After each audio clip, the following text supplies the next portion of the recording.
Metro is a very interesting visual franchise. Has some quirks to it, has some very deliberate design choices that try to play into the atmosphere of the game. Possibly something that if you are a shooter fan that you've missed out on. So here's this great opportunity to every last little bit of Metro's in there, right? In the perfect time. Metro Redux. I've played Metro 2033 and Metro Last Light. Should I spend the money to get this remastered version? That is a tough question, whether to buy it or not if you've already completed the originals. If you've never played them, 100% recommend $50 for 2 substantial games and the definitive version of both. But I was telling you a little earlier, I'm a little worried about the Redux of 2033 because it gives me a Silent Hill HD vibe where it has this unnatural cleanliness to everything. Everything is a little brighter, a little sharper, whereas the original 2033 is a dirty, grimy, dark game. I mean, so post-apocalypse. Yeah. It's supposed to be it looks nasty. It looks great, but it definitely has that weird, unnatural cleanliness and prettiness to it. And there's some games, it's good that you mentioned, you brought up Silent Hill, where it's not supposed to be this clear. Yeah. And I actually thought Shadow of the Colossus was a game that held up really well in HD. Definitely. Now because they made the textures look so much better, it's just like the design and just the whole vibe of that world just kind of was more cohesive. And so when you blew it up and really looked at it under a microscope, it still held up because it didn't seem like it was pretending to be anything more than what it was. Whereas this game, it's something when you have to rely on darkness and kind of obscuring your vision so much when it's like you can kind of see through the smoke and mirrors. I've seen a lot of these games. Obviously, I've read the scripts for all the reviews that we've done for them, so I have a rudimentary understanding of the series. But what is it about Metro that really sold you? You say not only just the the new content, but all this stuff if you're gonna get it. It's just unique. It's not a run and gun shooter. It's a survival horror shooter. Survival horror is my favorite genre. I love shooters, so it's just that combination. And it's based on these best-selling books in Russia. It even says that in the beginning. So I play the game on Russian with English subtitles. I just get really in the zone. That's awesome. So, it's just a unique game. The only thing I'd compare to it is maybe Stalker. Yeah. But that's an older game. So. It just does things a little bit differently. Bullets are your currency. The pristine bullets you can either choose to spend to get more stuff, or you can fire them to do more damage.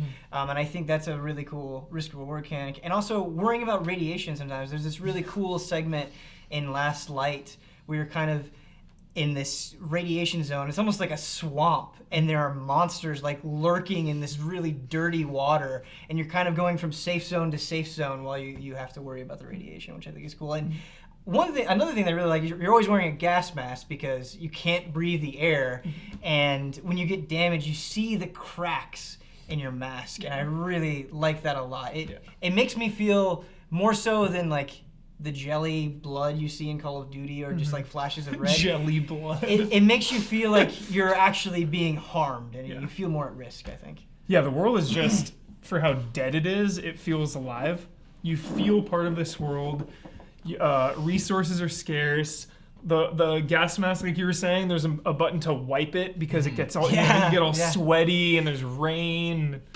It's a very immersive. One thing that, and maybe you can correct me on this, one thing that I saw in the remastered that seemed really cool, at least on PS4, is, wow, this frame rate looks like it's locked at 60. I don't know if you've noticed dips or anything, but it looked really smooth. There was one moment I noticed in Last Night where it dipped for a second, and then that was it's probably installing or loading something. It was very early on.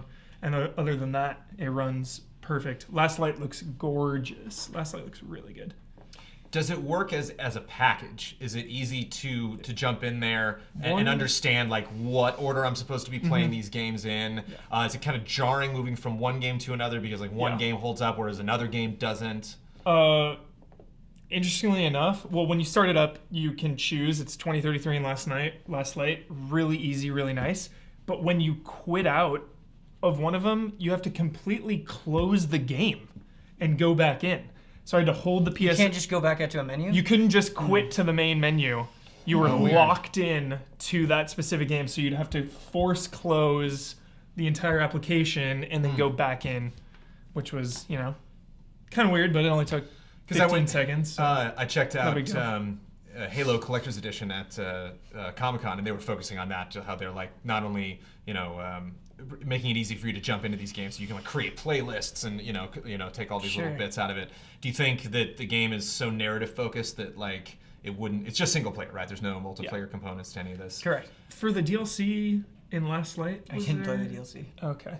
I never played the DLC. I'm pretty sure it's just single player all the way through. Was there DLC for all the games? And is all that included? The DLC. I don't remember DLC from 2033. Yeah. There might have been, but definitely for Last Light. And it's all there. Man, I just keep thinking about how much I actually like Metro. Yeah, I can't wait to go play it again. There's so many post-apocalyptic games that there's no one around. They're like, oh, the world's ending, so there's barely anyone here. In Last Light, there are these moments where you're walking through town and you see how people are living. Like there's this old man and he's doing this puppet show for kids, and it's his way of trying to say like, there are horrible things out there. Don't leave, you'll probably die. And just seeing people struggle and getting into these cities. Like there were just moments where you're not shooting and you're just walking around absorbing these moments. It's cool, and it really gives Metro a world. It has that Half-Life feel. Those missions when everything slows down, those moments when you're just interacting with people, the things are going on around you outside of your little home base, but when you're in home base, you feel safe, you feel secure until obviously the monsters bust in, but... Totally. People should experience these games, I think. They're really cool. I don't know. They're really good. I don't know what else to say. But to answer your question, should you spend the money to buy it if you've already played them? I don't know if I can give it a hard... Do you think if you could maybe buy them individually for a cheaper price? You can. For $25 a piece. Because having played both 2033 and Last Light, I like both, but greatly prefer Last Light. It had a more individually. Consistent and compelling story, I guess. So how much are they individually? 25. I think 25 for Last Light, if you haven't played it, is really good. Yeah. If you could only have one, Huber, you're stuck on a desert island, you can only have one Metro. Which one is it? Last Light. Yeah. But when I played 2033 when it first came out, it was I like it a lot. Pretty awesome. Yeah. Is this a franchise we're going to see more of? Are we going to get more Metros, possibly? Does Last Light open that up, or...? There could be more. Last Light doesn't really have a cliffhanger ending, I guess, but... You can always make more. I guess the way that I interpret it is them putting out this remastered on next-gen consoles, it says to me that they want to do more, and that Last Light did well enough for them to continue with this franchise, putting resources into it.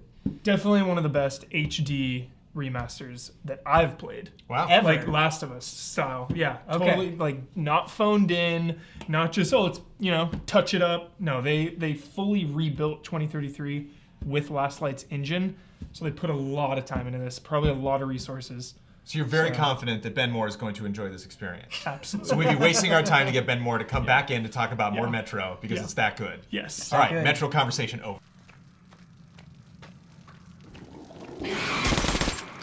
Зараза, вот это скорость.